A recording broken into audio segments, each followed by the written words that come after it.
What's going on? Dr. Andy here, the PT Entrepreneur Podcast, and today I'm going to be going over the basics of cash flow management, and this is something that I think I probably spend the most amount of time working with our newer business owners on, and just being able to understand what that means and how it applies to your business is a huge area that most entrepreneurs, new entrepreneurs, really need to spend some time to understand, because it may not quite be the same as like personal finance and things that maybe you're used to. And if you are listening to this and you want to watch the video version of it, head to YouTube. We'll have it up over there on the PT Biz channel, because I am going to share my screen and I'm going to go through just some basics of terminology, as well as some examples of what cash flow management is, and and why you need to understand that. So let me share my screen real quick.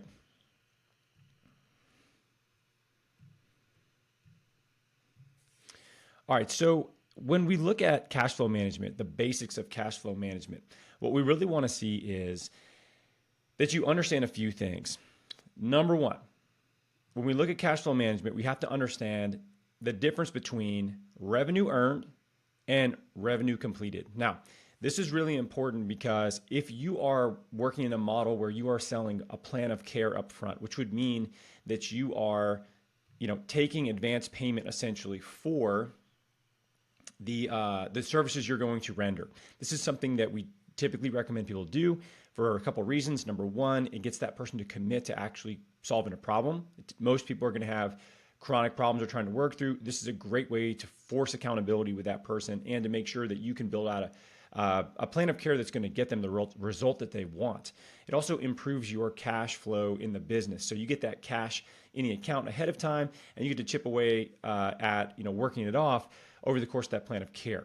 But this is the money that you actually collected each month. So let's say everybody that you saw, so you saw 10 people, and everybody that you saw paid you for a 10 visit package of visits, which in this case, let's just say it's $2,000. So that would be revenue earned would be $20,000 in this situation. So 10 people paying you $2,000 each, then you have revenue earned $20,000. Now, if we look at revenue completed, let's say that your average visit rate is $200 a visit in this situation, where that's what a 10 visit package would be at $2,000. And let's say that you saw 40 visits during that week. Or during that month. So you saw 40 visits during that month. That means that you actually revenue completed 40 visits at $200 each. So that's $8,000. So you might have brought in $20,000, but you only actually completed $8,000 worth of work. Okay, it's very important to keep in mind, because the difference there is $12,000 that if you don't understand how to manage your cash flow, you might just distribute that to yourself and go and get yourself a nice car or go on a super cool vacation, and not actually keep enough cash on hand to bolster the business and make sure the business is in a healthy place, and also understand that you actually haven't earned that money yet. That's really important to keep in mind. You haven't earned that money yet. You might have earned revenue, but you haven't completed revenue. So there's the gap there that a lot of people misunderstand. They get stuck thinking oh, I can pay myself a lot more than I should. And then if something happens negatively in the business, they're in a really bad spot. So when we look at the last thing that you really kind of need to understand with this is cash on hand. So your cash on hand is how much do you have in the actual account, right? It's a pretty simple number. How much is in your operating account? And what we like to see people have is 3 to 6 months of cash on hand, so that they can have a great cushion for the business. And there's a few reasons why. So in a really simple example, right? So if we look at a couple of reasons why, one would be a refund. So let's say in that same example, you had 10 people come in, they paid you $2,000 a piece. So you got $20,000 in earned revenue, and you only completed $8,000 in revenue. Now, let's say you took that additional money, that extra money, and you're like, man, sweet, I'm going to go on a $10,000 vacation. Awesome. I'm going to just blow a bunch of money on a vacation because it's there. I can use it, right? I've earned it. And then you have somebody that comes back in after 2 visits, and they're like, this isn't working. I want a refund. So 2 visits, you got to give them $1,600 back if they paid you $2,000 for 10.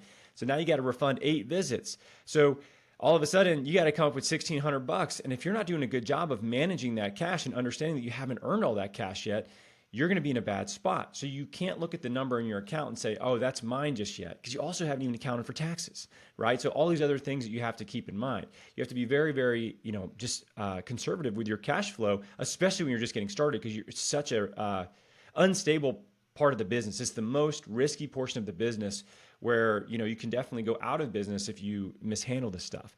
The other thing is seasonal downturns. We see this every year at Christmas. Or in December, I should say, really between Thanksgiving and the end of the year, in a cash setting in particular. If you're an in-network practice, that time is when everybody's trying to squeeze in business because they've met their deductible and it's about to roll over. So, you may be really busy during that time.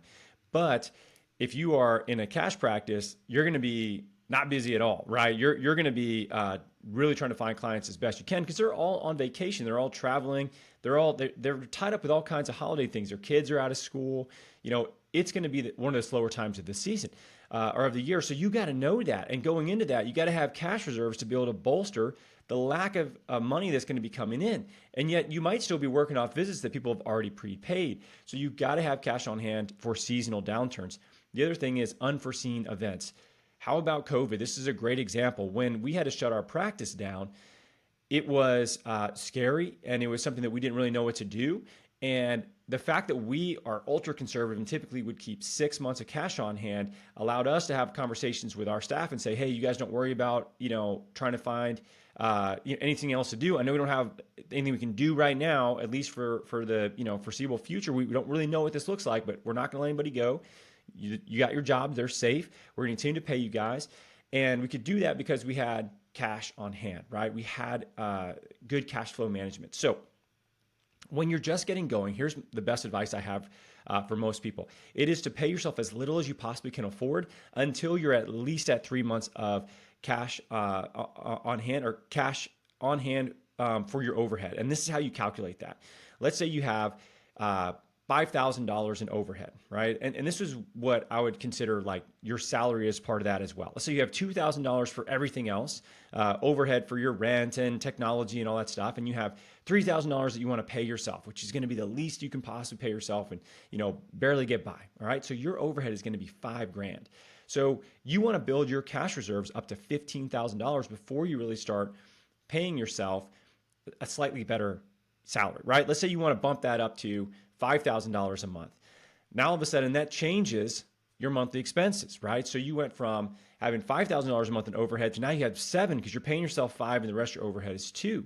Well, 7 times 3 is 21. So now you got to get that to $21,000. And this is where it continues to, you kind of have to continue to chase this because it's not just a set number. It's based on your overhead. You go to bring another employee on or you move to a standalone space. And all of a sudden you might be having $20,000 a month in overhead and you need $60,000 of cash on hand, which sounds like a ton of money, right? But I promise you, you can burn through that really fast based on some of these fluctuations that happen in a business. So hopefully that makes sense. Hopefully the actual examples of what I'm talking about help you kind of better understand this. But I think that if you can really conceptualize the difference between the revenue that you've earned, right? The work you've earned and the work you've completed. Those are two different things. And you have to respect the fact that you haven't actually earned that revenue just yet until you've worked that off by actually seeing those visits. The other thing is to understand that you have to have a buffer there. That cash needs to be there because it's a safety net. And if you use it all or you pay yourself all of it and you go and you do fun shit with it, that's awesome in the short term, but you're putting yourself at a really in a really challenging spot if you have fluctuations in the business or if something unforeseen happens, which does happen occasionally. And you also don't know it's coming. You can't predict it. That's why it's called unforeseen. And you don't know what's going on. So this is a very long game. We're in this to be in this for as long as we possibly can. So you don't want to make short-term decisions based on the things that you want in the short term when you can definitely have those things in the long term once you set yourself up to be in a better financial position with your business. And your business will be a hell of a lot more bulletproof because of it. So hopefully this makes sense. Cash flow management, I hope this helps you. Take a look at your account on a weekly basis. If you're not doing that, guys and girls, please don't hide from your numbers, even if they're bad. Take a look at your finances every single week. Understand where you're at, positively, negatively. It's really important. The other thing, And this would be something that I would really appreciate is we're trying to get this information from as many people as we can. And one of the best ways we can do that is actually through ratings and reviews of the podcast, both on iTunes and on Spotify, and just letting us know if you like it or whatever feedback and rate it. And the other thing is to share that. So if this is something that you think is beneficial for other people that are friends of yours or people that you know, send it their way, take a screenshot of it, put it up on Instagram, and let them know that you found something helpful. Some people check it out if you think that they could benefit from it. It really helps us get this into the ears of more people, for the eyes of more people if they're seeing it on YouTube. And we want to help as many clinicians as we can. So if you like what you're hearing, if you like the stuff we're putting out, please leave us a rating and review and or share this on your social media channels. We greatly appreciate it. And as always, thank you so much, and I will catch you guys next week.